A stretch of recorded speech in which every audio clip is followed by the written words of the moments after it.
Bonjour à toutes et à tous et bienvenue dans cet épisode de Jusqu'à la fin, le podcast du Centre national des soins palliatifs et de la fin de vie. Le point de départ de ce second épisode, c'est une histoire qui nous place à la frontière entre la vie et la mort.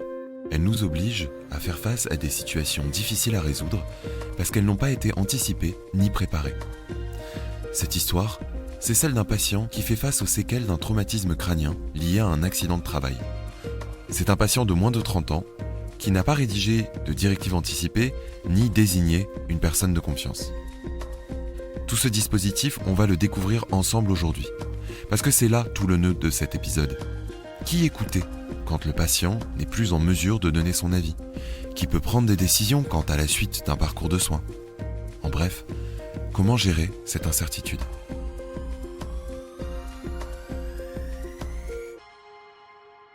Pour nous guider dans cet épisode, je suis accompagné d'Alain Tenaillon.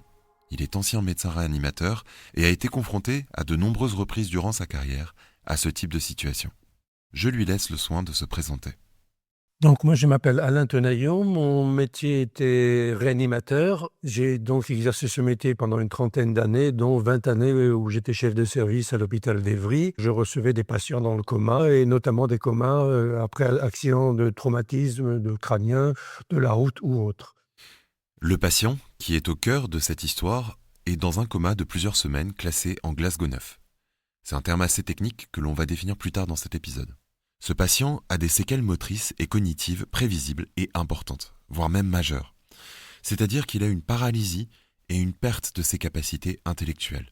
En bref, on a un diagnostic assez lourd, avec des incertitudes sur le retour possible à une qualité de vie minimum. Et pour rajouter de la complexité à une situation déjà difficile, l'équipe médicale, tout comme la famille, sont partagées entre d'une part l'arrêt de la réanimation et d'autre part la poursuite des traitements. Ce cas est vraiment le cas le plus difficile qui se présente au réanimateur. On est vraiment dans le cas le pire dans ce que vous avez pris là. Je lui demande alors de m'expliquer un peu plus la situation. Pour moi, elle comporte encore quelques inconnues médicales, par exemple. Qu'est-ce que veut dire ce score de Glasgow ? Le score de Glasgow, ce qui est un score qui a été créé dans l'Institut neurologique de Glasgow en 1974, c'est un score qui est fait pour définir le coma essentiellement dans les traumas crâniens et pour montrer la gravité de ces éléments-là, mais de façon instantanée, pour permettre au secours de dire je transmets ce patient vers un service de traumatologie spécialisé, vers un service de réanimation essentiellement. Voilà. Donc c'était en urgence, et donc ce qui permet de définir des stades dans ce coma basés sur 3 éléments essentiels, ce qu'on appelle l'ouverture des yeux, la réponse à la douleur et la réponse aux questions. À partir de ça, on définit un score qui peut aller de 3 à 15. 3, c'est ce qu'on appelle la mort encéphalique pratiquement. 15, c'est un sujet qui est conscient, disons globalement, qui va très bien. Avec cette définition, on voit tout de suite le problème.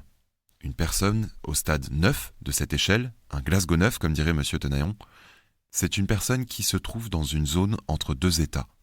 Un coma relativement profond, sans être dans un état de mort encéphalique. Alors attention, ce ne sont pas des patients en fin de vie, ils sont dans un état intermédiaire. Et alors se pose la question, que faire quand les soins prodigués à un patient peuvent conduire au maintien d'une forme de vie, mais pas nécessairement au retour de la conscience?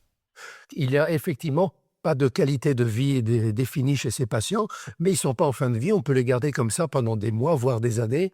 Quand j'étais interne à Garches, j'avais des patients qui étaient là depuis 5, 6 mois, 1 an, 2 ans, 3 ans, et les familles ne décidaient pas, et donc personne ne savait ce qu'on devait en faire. Il y a des centres spécialisés qui les accueillent.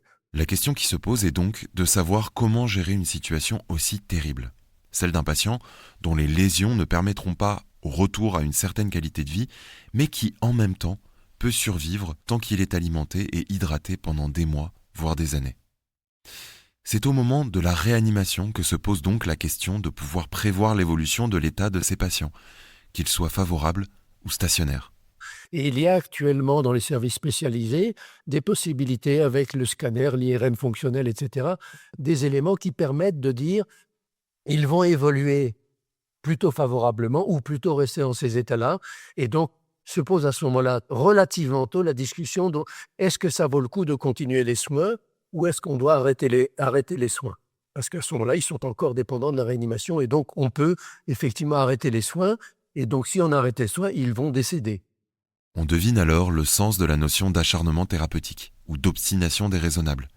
Ce serait le maintien de soins actifs sans espoir de retrouver une qualité de vie à la suite de ces soins. De l'adrénaline, par exemple, qui maintient la tension artérielle du patient, c'est maintenir la ventilation artificielle alors que le malade n'a pas de ventilation artificielle. À ce moment-là, l'acharnement thérapeutique, c'est si on maintient cette thérapeutique, le patient est en survie, alors que ça n'a plus de sens à un moment donné.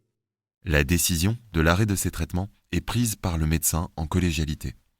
Souvent, ces décisions sont accompagnées par un éclairage éthique qui a pour but de respecter au mieux les valeurs du patient via des comités éthiques présents directement au sein des structures, les hôpitaux, ou des espaces de réflexion éthique à l'échelle régionale.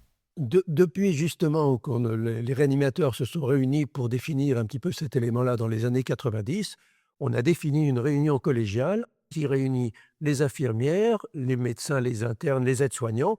Tout le monde donne son avis par rapport au cadre donné et on se met d'accord à un moment donné pour dire oui, là on a l'impression qu'on va au-delà de ce qui est possible, de ce qui est logique de faire et on prend une décision collégiale. On informe la famille, mais la décision est une décision médicale. Ce n'est pas la famille qui prend la décision dans ce cas-là, c'est une décision médicale qui dit on arrête les soins et on en informe la famille. On essaie de le faire dans les meilleures conditions possibles d'empathie pour qu'il n'y ait pas que la famille ne soit pas choquée. On la prépare à cet élément-là, mais on va effectivement arrêter les soins dans ces cas-là. Les soins actifs, hein, j'entends bien. Pas les soins de confort, on continue à maintenir les antidouleurs, tout ce qui peut permettre aux malades d'être sédatés, d'être calmes, etc. Pour autant, la complexité médicale et émotionnelle de ces situations peut conduire à des oppositions entre les décisions médicales et les souhaits de certains membres de la famille, voire entre les membres de la famille elle-même. Dans ce cas, s'il existait des directives anticipées, elles sont opposables aux médecins comme à la famille, ce qui permet de résoudre les conflits. Le vrai problème, c'est qu'on crée dans ces cas-là un piège dramatique pour les familles.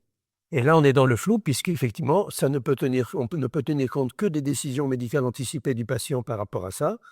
Il avait décidé qu'il ne voulait pas vivre comme ça, et on va mettre en place une sédation qui va être profonde et continue, et arrêter éventuellement l'alimentation ou la boisson. Hein. Avec ces directives anticipées, l'incertitude s'efface et la volonté du patient peut être exécutée. D'où l'importance de les rédiger. On en parle d'ailleurs dans notre prochain épisode. Avant de raccrocher, je demande à M. Tenaillon s'il a déjà rédigé les siennes. Il y a déjà 15 ans, avant que ça n'existe. Mon épouse aussi, nos enfants les ont, les personnes de confiance sont définies, il n'y a aucun problème. À travers le cas de ce patient Glasgow 9, on comprend que dans certaines situations peuvent résider des incertitudes qui mettent à mal les dispositifs en place et posent des cas de conscience aux équipes médicales comme à la famille et aux proches. Dans notre prochain épisode, nous parlerons des directives anticipées. C'est ce dispositif clé dans la prise en compte des volontés du patient dans le cas où il n'est plus en mesure de les exprimer. En attendant, je voulais remercier Alain Tenaillon d'avoir pris le temps de répondre à toutes mes questions et pour sa patience dans l'explication de notions médicales parfois complexes. Je lui laisse le mot de la fin. La vraie question, c'est qu'en fait, toute personne, à partir du moment où il devient adulte, devrait être amenée à écrire des directives anticipées. On peut effectivement montrer des vignettes, un petit peu ce que vous faites à travers les podcasts, montrer des vignettes qui vont permettre aux gens de comprendre un peu et de leur dire, ben voilà, effectivement, je ne veux pas être dans cette situation que j'ai vue, que l'on m'a expliqué quelque part, et donc je rédige mes directives anticipées.